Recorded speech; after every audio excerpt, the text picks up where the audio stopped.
광야 시리즈 두 번째입니다. 지난주 주일 말씀 제목이 광야를 경험하라. 한 주 동안 광야를 경험하셨습니까? 여기에서 광야란 정말 하나님과의 1대1의 관계, 나의 상황과 나의 환경을 통해서 어려움과 고통과 인생의 광풍과 같은 그런 고난이 밀려올 때 다른 것 의지하지 않고 오직 하나님만 바라보며 의지하는 그 훈련장, 그곳이 바로 광야다. 그래서 광야는 공간적인 의미가 아니라 우리의 상황적인 광야. 그래서 광야를 경험해야 된다라고 우리가 말씀을 나눴습니다. 오늘은 광야에서 외치는 자의 소리라는 제목인데, 여기서 광야라는 것은 우리가 지금 살고 있는 죄악 가득하고 세속화된 우리 삶의 현장, 세상을 의미합니다. 그래서 우리가 하나님의 자녀들로서 이 세속화되고 죄악 가득한 광야와 같은 곳에서 어떻게 살아야 하는가, 그 말씀을 함께 나누도록 하겠습니다. 오늘 본문 말씀은 예수님이 공생애를 시작하시기 전에 하나님께서 예수님의 길을 예비하시기 위해서 쓰셨던 세례 요한이라는 인물에 관한 말씀입니다. 세례 요한은 정말 굵고 짧게 불꽃과 같은 인생을 살다가 간 인물입니다. 그래서 마태, 마가, 누가, 요한복음, 이 사복음서를 통하여서 한결같이 예수님의 공생애보다 6개월 먼저 등장해서 예수님을 소개하는 인물이 있는데, 그 사람이 바로 세례 요한이다 라고 말씀하고 있습니다.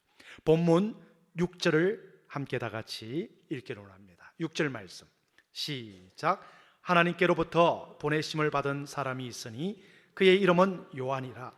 그가 증언하러 왔으니 곧 빛에 대하여 증언하고 모든 사람이 자기로 말미암아 믿게 하려 함이라.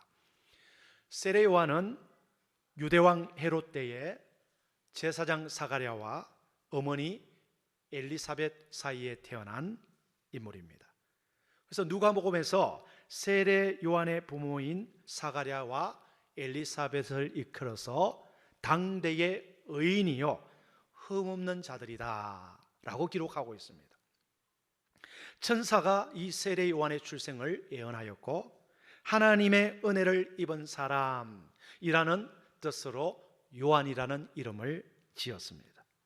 비록 좋은 신앙의 가문에서 태어났고 택함을 받은 사람이었지만 그의 삶은 결단코 화려하지 못했습니다. 어린아이 시절에 광야로 보내졌고 부모의 사랑과 간섭을 받아야 할 나이에 광야에서 자라나야 했습니다. 그래서 광야에서 하나님의 말씀을 외치다가 헤롯 왕이 동생의 아내를 범한 간음죄를 지적하였다가 헤롯 왕의 미움을 받아서 30세의 젊은 나이에 목이 잘려 죽는 그런 사형을 받았습니다. 이 세례 요한의 전 인생과 가르침은 오실 예수 그리스도를 가리키는 손가락과 같은 그런 역할을 했습니다. 예수님의 공생애를 시작하시기 전에 주님의 길을 예비하다가 예수님께서 무대에 등장한 난 후에 조금 있다가 처형당해서 그냥 형장의 이슬로 사라지는 그런 비운의 인물이었습니다. 우리 8절 말씀, 본문 8절 말씀 우리 함께 읽기로 원합니다. 시작. 그는 이 빛이 아니요 이 빛에 대하여 증언하러 온 자라. 그는 오실 빛 대신 예수님, 그분이 아니라 그 빛 대신 예수님을 증언하러 온 자다, 그렇게 기록하고 있습니다. 예수님을 무대의 주연으로 세우기 위해 자신은 기꺼이 조연으로 쓰임받다가 사라지는 그런 역할이었습니다. 그래서 하나님은 그의 인생을 귀하게 보시고 여자가 낳은 중에 가장 큰 자라고 칭송을 하게 됩니다. 사랑하는 여러분, 저와 여러분들도 예수님 때문에 득보고 부자 되고 성공하고 잘 되고 그런 것만 구하지 말고 우리 한 사람 한 사람으로 인해서 하나님이 높여지고 예수 그리스도가 영광받는 그런 세례 요한과 같은 삶을 사시기를 주의 이름으로 축원합니다. 우리가 인생의 주연이 아닙니다. 오직 영광 받으실 분 예수 그리스도. 할렐루야. 세례 요한이 사역을 시작하시는 그 당시에는 로마 식민지 치하였습니다. 정치적으로도 불안정하고 아주 복잡해서 백성들이 살기에 아주 힘든 상황이었습니다. 종교적으로도 많이 어지럽고 영적으로도 아주 어두운 암흑기였습니다. 그러한 때에 하나님은 세례 요한과 같은 인물을 준비하셨습니다. 세례 요한은 구약의 마지막 말라기 선지자 이후 400년 만에 등장한 하나님의 선지자였습니다. 그래서 세례 요한은 영적으로 부패된 광야와 같은 세속화되어 버린 타락한 세상 속에 뛰어들어가서 외롭게 하나님의 말씀을 증거한 하나님의 사람이었습니다. 그런데 세례 요한이 가는 곳마다, 세례 요한이 하나님의 말씀을 전하는 집회마다 사람들이 구름대처럼 몰려들었습니다. 놀라운 역사가 일어났습니다. 도대체 세례 요한이 전한 말씀이 어떤 내용이었기에 그런 영적인 센세이션을 불러일으켰을까요? 예수 믿으면 복 받습니다. 자식들 잘 됩니다. 성공합니다. 병을 낫습니다. 그러니까 몰려들었을까요? 그런 식의 메시지가 아니었습니다. 세례 요한 그가 선포한 것은 너희들이 빨리 회개하라. 회개하지 않으면 심판이 임한다. 죽는다. 빨리 회개하라. 그런 메시지였습니다. 누가 듣든지 말든지 수많은 사람이 듣기 싫어하는 소리일지라도 하나님께서 주신 말씀을 담대하게 광야와 같은 세상 속에서 증거했습니다. 회개하라. 천국이 가까웠다. 독사의 자식들아, 회개에 합당한 열매를 맺으라 라고 선포한 것입니다. 그런데 그 말씀을 듣겠다고 사람들이 구름대처럼 몰려들었습니다. 몰려든 군중들마다 저마다 그동안 살아온 삶을 회개하고 부끄러워서 하나님 앞에 용서받기를 원했습니다. 세례를 받고 회심을 하는 놀라운 역사가 일어났습니다. 여러분, 하나님의 자녀들이, 저와 여러분들이 세상에 살면서 하나님을 안 믿는 세상 사람들과 구별되는 점이 있다면 그것이 무엇일까? 한번 생각해 본 적이 있습니까? 그러면 당연히 예수 안 믿는 사람들은 이 시간에 집에서 있을 것이고 놀러 갈 것이고, 우리는 여기 앉아서 예배 드리는 것이 다른 거겠죠. 그런 거 말고 삶 속에서 정말 다른 점이 있다면 그게 뭘까요? 내가 세상에 안 믿는 사람들하고 뭐가 다르냐? 이 질문을 우리 각자가 오늘 자신에게 던져야 됩니다. 그리고 이 질문에 우리 각자가 분명한 답을 할 수 있어야 됩니다. 동시에 이것은 세상 사람들이 예수를 믿는 우리에게 묻고 있는 질문이기도 합니다. 예수 믿는 당신은 예수 안 믿는 나와 무엇이 다릅니까? 라고 여러분 주변에 안 믿는 사람이 물었을 때 여러분은 뭐라고 대답합니까? 분명한 대답이 있습니까? 여기서 우리가 분명한 답을 찾지 못하면 우리의 신앙은 빈 껍데기와 같습니다. 그냥 성경책 들고 왔다 갔다 하는 그런 삶이기 때문에 그 속에 생명도 없고 능력도 없고 기쁨도 없고 기적도 없습니다. 내 안에서 그 질문에 대한 확실한 답이 나오지 않으면 세상 사람들과 죄송하지만 똑같은 모습, 똑같은 생각으로 살아가고 있다는 것입니다.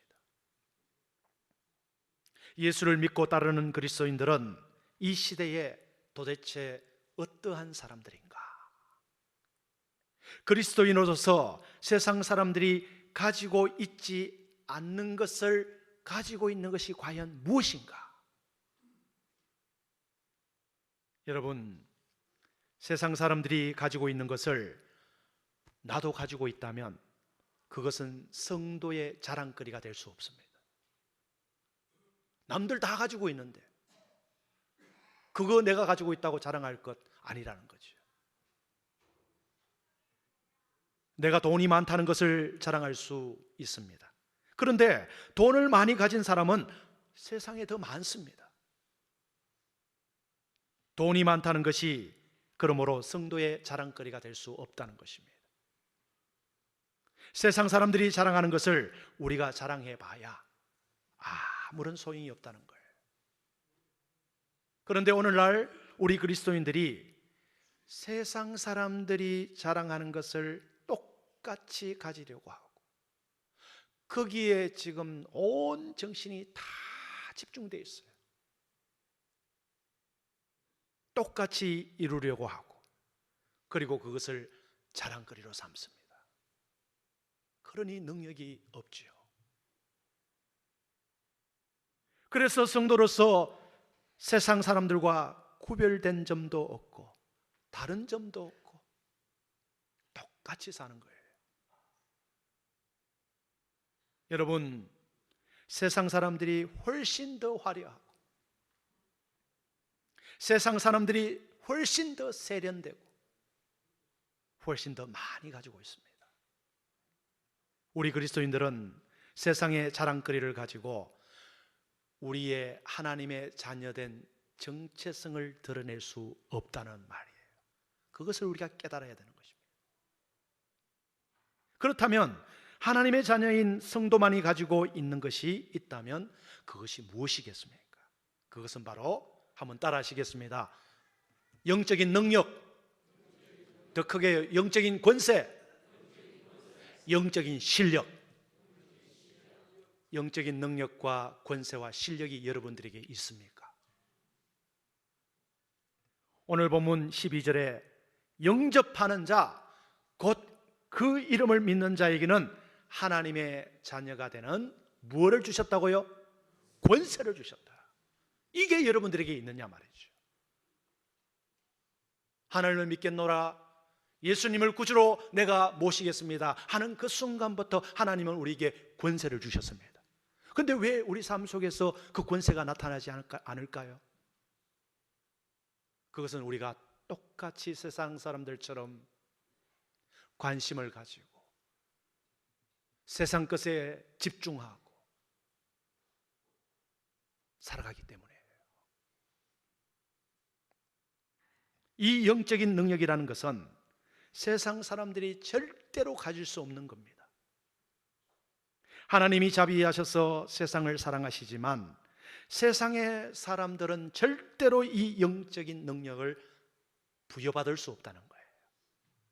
영적 능력이라는 것은 오직 하나님의 백성들, 저와 여러분들에게 주어지는 것인 줄로 믿으시길 바랍니다.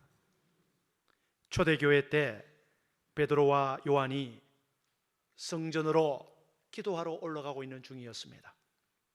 가는 길에 태어날 때부터 장애를 가지고 태어나서 40여 년 동안 평생 걷지도 못하고 앉아서 구걸만 하던 사람을 성전 미문 곁에서 만났습니다. 그때 베드로가 그 사람에게 외쳤습니다. 은과 금은 내게 없거니와. 은과 금은 내게 없거니와. 무슨 뜻입니까? 세상의 자랑이 되는 은과 금, 돈은 내게 없다. 그것을 조금도 부끄럼 없이 이야기했습니다. 여러분, 우리 성도님들 중에는 하나님, 오직 하나님 한 분만으로 감사합니다. 초대교회 때 사도 바울가 사자굴에 던짐을 당하고 불못불에 던짐을 당하고 사형을 당하고 예수 믿는다고 핍박받고 고통받고 죽어가는 사람들이 60평 아파트가 있었습니까? 통장에 잔고가 있었습니까?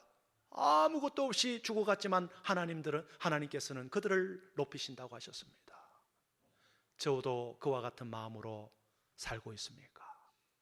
아니면 하나님, 내가 몇십 년을 예수 믿고 예배를 드렸는데 왜 나의 형편은 조금도 풀리지 않습니까? 왜 요 모양 요 꼬라집니까?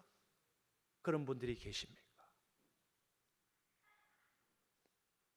그런데 베드로는 은과 금이 없다는 것을 아무런 부끄러움 없이 이야기했습니다. 조금도 숨길 이유도 없었고 주눅들지 않았다는 거예요. 돈이 없는 것, 은과 금이 없는 것은 전혀 문제되지 않는다는 것입니다. 은과 금은 내게 없지만 나에게 있는 것이 있는데, 그것은 세상의 은과 금과는 비교도 안 될 만큼 강력한 파워와 능력을 가진 그 이름, 예수 그리스도. 할렐루야. 그게 여러분들에게 있냐는 거죠. 그거를 오로지 바라보고 살아가느냐는 말이죠. 그 나사렛 예수 그리스도 이름으로 명하노니 일어나 걸어라. 그 순간 그 안전뱅이가 일어나서 찬양하고 춤췄다는 거예요. 여러분, 천금 만금 수억 원이 있다고 해도, 수조 원이 있다고 하더라도 장애자로 태어나 평생 동안 앉아 지내야 하는 사람을 일으켜 세울 능력이 없습니다. 그러나 베드로는 예수 그리스도의 능력과 권세를 알고 있었던 거예요. 그래서 베드로가 예수의 이름으로 선포했을 때 태어난 후로 40년 동안 앉아서 구걸만 했던 그 사람이 벌떡 일어나는 역사가 일어난 것입니다. 이런 역사가 여러분에게 일어나기를 축원합니다. 이런 영적인 능력과 권세가 회복되어지기를 바랍니다. 이거 회복되지 않으면요, 한국교회, 우리의 신앙, 우리의 가문, 여러분 금방 영적인 흐름이 끊겨버립니다. 영적인 촛대를 다른 쪽으로 옮겨버린다는 거예요. 은과 금은 내게 있지만 아무런 영적 능력이 없는 삶이 아니라, 은과 금은 없다 할지라도 하늘의 권세를 힘입어 예수 그리스도의 능력으로 선포할 때에 우리의 삶 가운데 오늘도 하나님의 역사가 일어나기를 간절히 축원합니다. 그러므로 여러분, 성도는 영적인 능력, 영적인 실력이 있을 때 세상 가운데서도 주눅들지 않고 구별된 삶을 살 수가 있는 것입니다. 그래서 진정한 성도다움은 영적인 능력에서 나온다는 거예요. 은금이 아니라는 거예요. 자, 그렇다면 영적인 능력, 영적인 실력, 영적인 권세란 구체적으로 무엇을 의미하는 것인가? 그것은 내가 아는 하나님의 말씀, 내가 아는 그 진리를 세상 속으로 풀어낼 수 있는 능력을 이야기하는 거예요. 진리를 그냥 머리만 듣고 머리만 굵어지니까 다 알아요. 아유, 목사님 뭐 뒷이야기 저렇게 할 거 저렇게 할 거 다 알아요. 추측 다 할 수 있어요. 머리만 굵어졌어요. 진리를 그냥 머리로만 알고 있는 것이 아니라 그 진리를 현실의 내 삶 속에서 재해석할 수 있는 능력, 그리고 그것을 내 삶의 현장 안으로 적용할 수 있는 실력이 바로 영적인 능력, 영적인 실력, 영적인 권세라는 거예요. 여러분, 우리에게 이런 영적인 능력, 영적인 실력이 없으면 광야와 같은 이 세속화되고 제약된 세상에서 영적인 싸움에서 백전백패입니다. 이길 수 없어요.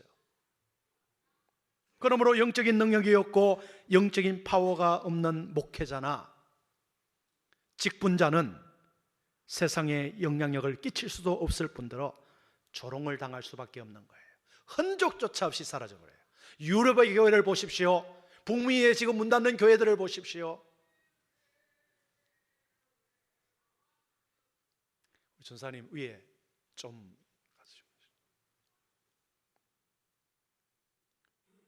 세상 사람들이 가진 것을 내가 가진다고 해서 내가 세상을 이길 수 있는 것이 아닙니다. 세상의 돈의 위력, 권력의 위력이 얼마나 화려하고 강한지 모릅니다. 지난번에도 말씀드렸지만 제가 교회 승합차 운전해서 대구에 있는 큰 호텔 앞에 손님 모시러 가도 빨리 치우래요. 검은 차 몰고 가야 그래도 몇 분간 세울 수 있는 기회를 줍니다. 이게 세상입니다.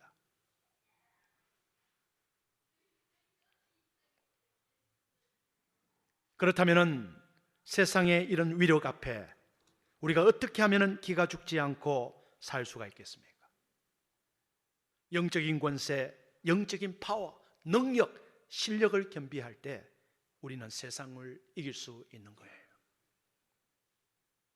특별히 여러분, 이런 영적인 권세와 능력을 겸비한 후임 목사님을 청빙하게 되기를 간절히 바랍니다.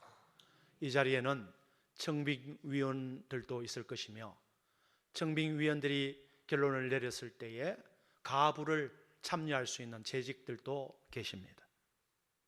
사랑하는 여러분, 성도님들, 세상의 화려한 이력과 그 모습을 보는 것이 아니라 광야에서 외치는 자, 세례 요한과 같은 목사님, 베드로와 같이 세상의 은과 금과는 비교도 안 될 만큼 강력한 영적인 파워와 권세와 능력을 가진 그 이름, 예수 그리스도의 능력에 힘입어 목회하는 목사님을 청빙하게 되기를 간절히 축원합니다. 영국에 있는 어떤 교회에서 전임 목사님이 사임하시고 떠난 뒤에 새로운 목사님을 청빙하기 위해서 당대에 아주 유명한 스펄전 목사님을 찾아와서 목사님, 저희 교회에 훌륭한 목사님 한 분을 추천해 주십시오 라고 청빙위원들 대표가 찾아왔더랍니다. 그래서 스펄전 목사님께서 청빙위원들에게 어떤 목사님을 원하십니까? 라고 물었대요. 그랬더니 아예 청빙위원장이 10가지 항목을 딱 들고 와서 내미는 거예요. 요 10가지에 다 충족을 하면 좋겠습니다. 그래서 목사님이 읽어봤대요. 한번 제가 읽어드릴 테니까 한번 들어보시고, 저는 여러분들과 4년을 지냈습니다. 어떤 몇 점짜리인지 여러분들 한번 보시고, 또 오신 목사님은 어떤 관점으로 여러분들을 모셔야 될지 한번 보시길 바랍니다. 오늘 오후 예배에 오셔서 설교를 하시는데 그 점수를 한번 매겨보시길 바랍니다. 첫 번째, 베드로와 같이 한번 설교하면 5,000명, 3,000명 결신의 역사를 이루는 설교를 은혜롭게 하는 명설교가였으면 좋겠습니다. 두 번째, 사도 바울과 같이 성경을 다 외우고 암송할 정도로, 그래서 성도들에게 성경을 자세히 깊게 성경 공부를 가르칠 수 있는 그런 귀한 학자와 같았으면 좋겠습니다. 세 번째, 정말 온몸을 다 던져 투신하며 영혼을 뜨겁게 성도들을 사랑하는 목자가 되었으면 좋겠습니다. 네 번째, 화가 나든 기분이 언짢든 늘 웃으면서 사랑과 인정으로 성도들을 위로하고 격려했으면 좋겠습니다. 다섯 번째, 지혜와 명철이 출중해서 정말 똑똑한 그런 목사님이면 좋겠습니다. 여섯 번째, 세상의 CEO 버금가는 창조적인 사업가적인 자질과 두뇌를 가짐으로 교회도 잘 경영해 나갔으면 좋겠습니다. 일곱 번째, 대인관계가 아주 좋아서 모든 연령층과 다 대화하고 아우를 수 있는 그런 대인관계가 너무 좋아서 아는 사람들이 막 몰려왔으면 좋겠습니다. 여덟 번째, 행정 능력도 뛰어나서 역사와 모든 기록들도 빠짐없이 줄줄이 깨고 있고 그것을 잘 정리해서 기록해 나가시는 목사님이면 좋겠습니다. 9번, 아주 명랑하고 활기차서 정말 친교와 교제에 앞장서면서 정말 교회를 화기애애하게 만들어가는 그런 지도자가 되었으면 좋겠습니다. 마지막으로 가능하면 잘생기신 분이면 좋겠습니다. 저는 이 10가지 중에 50점 이상 된다고 생각하시는 분 손 들어 주십시오. 한 명도 없네요. 몇 분밖에 없네요. 완전히 저는 낙제군요. 제가 생각 아주 몇 분은 그렇게 감사하게 격려해 주는 그 의미로서 손을 들어 주시는데 저는 여기에 한 가지도 안 들어가는 것 같아요. 예. 스펄전 목사님이 그 청빙 후보자 자격과 조건 10가지를 다 읽고 난 후에 여러분들이 찾는 적임자가 한 명이 있습니다. 그러니까 이 청빙위원장과 청빙위원들이 눈이 둥그렇게 뜨면서 정말입니까? 가르쳐 주시면 어디든지 모시러 뛰어가겠습니다. 그러니까 스펄전 목사님이 여기는 없고요, 차라리 하늘에 있는 천사를 모셔오셔서 목회를 하게 하십시오, 이렇게 하더래요. 여러분, 이 대한민국에, 아니 세상에 이 10가지 조건을 완벽하게 갖춘 목사님이 어디에 존재하겠습니까? 간혹 이런 불평을 하는 분들을 만납니다. 왜 부르심을 받은 목회자들 중에, 하나님의 종들 중에 이렇게 실력이 뛰어난 사람이 없습니까? 왜 외적인 조건을 잘 겸비한 분들이 안 계십니까? 라고 불평을 합니다. 여러분, 그것은 잘 들으십시오. 하나님께서 목회자 자기 자신을 자랑치 못하게 하시려고 오로지 하나님께만 영광을 돌리게 하시기 위해서, 그런 사람을 쓰시기 위해서 부족한 사람, 연약한 사람, 상처 입은 사람, 그분들을 들어서서 주님의 도구로 사용하시기 때문입니다. 여러분 중에 11월 첫째 주, 지난주부터 시작한 다니엘 기도회를 매일 밤 출석하시고 아니면은 인터넷을 통해서 시청하는 분들이 계십니까? 매일 밤 강사들이 바뀌어요. 그 강사님들의 특징이 뭡니까? 뛰어난 사람, 훌륭한 사람, 능력 있는 사람이 아니에요. 상처 있고 다치고 아픔 있고 집안에 문제가 있고요, 그런 분들을 들으셔서 자랑치 못하게 하시고 하나님을 높이게 하는 거예요. 그리고 하나님께 쓰임을 받고 그 사명을 다하면 세례 요한과 같이 역사의 뒤안길로 사라지는, 그것이 바로 광야에 외치는 자의 소리다 라는 것입니다. 여러분, 목회자는 자기 자신을 나타내거나 드러내는 사람이 아니라 빛 대신 예수님을 증거하기 위해 쓰임받는 사람들입니다. 자기 생각이나 철학을 가르치러 온 사람이 아닌 것입니다. 빛 대신 예수 그리스도만을 증거하는 것이 세례 요한의 사명이었고 베드로의 사명이었고 오늘 살아가는 저와 모든 목회자들의 사명인 것입니다. 부족하고 우둔한 입술로 하나님의 말씀을 지금까지 증거해왔고, 대구 성북교회라는 하나님께서 정말 사신 이 교회에서 목회를 하게 하시고, 또 때가 되어 제 사명을 다 감당했으니 새로운 곳으로 하나님께서 가라 명하십니다. 앞으로 살아가면서 이 세례요한과 같은 목회자가 되기를 바랍니다. 오로지 저의 전 인생을 다 바쳐 주님의 길을 예비하고 주님을 높이는 그런 삶이 될 수 있도록 여러분들이 기도로 중보해 주시길 바랍니다. 오늘날 수많은 목회자들이 하나님의 말씀을 적당하게 왜곡하고 하나님의 말씀에 적당하게 자기의 생각과 철학을 보태어버립니다. 변질시킵니다.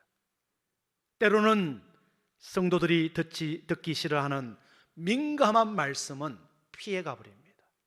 회개하라, 말을 못합니다. 왜? 눈치를 보기 때문이에요. 왜 눈치를 볼까요? 여러 가지가 이유가 있지만 여러분, 눈치를 보게끔 하는 그런 교회도 있더라고요.